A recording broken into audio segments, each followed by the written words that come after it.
बीती रात राजकोट के जेतपुर में बीजेपी के पावर शो के बीच एक विवाद खड़ा हो गया, जिसकी चर्चा पूरे राज्य में हो रही है। धौराजी एमएलए महेंद्र पजालिया ने जन सेवा संकल्प प्रोग्राम में कांग्रेस को कैंडिडेट सप्लाई करने की बात मानने से पॉलिटिक्स गर्मा गई। एमएलए के इस बयान पर कांग्रेस नेता ललित वसोया ने भी एसिड अटैक किया है।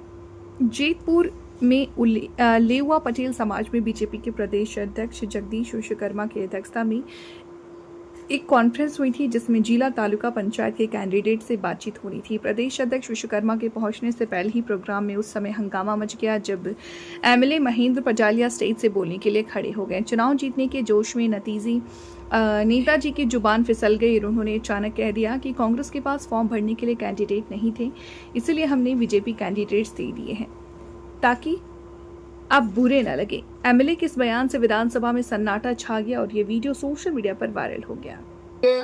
समाचार आवे छे के गुजरातनी अंदर घणी तालुका पंचायत, घणी जिला पंचायत नी बेठको एवी छे, કેટલીક કોર્પોરેશનની બેઠક એવું છે, નગરપાલિકાની બેઠકો પણ એવી છે કે જ્યાં કોંગ્રેસના ફોર્મ ભરવા માટે કોઈ ઉમેદવાર જ નહોતા। તો એ આપણે આનંદ થશે કે ઉમેદવારોએ આપણે આપ્યા કે ભાઈ તમારું ખરાબ ન ગયે તો આ ઉમેદવાર છે ને આનું ભરાવી દો।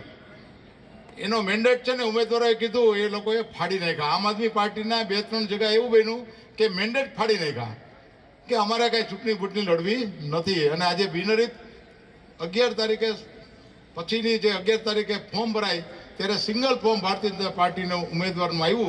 એવી લગભગ 100 બેઠકો છે ગુજરાતમાં, લગભગ 100।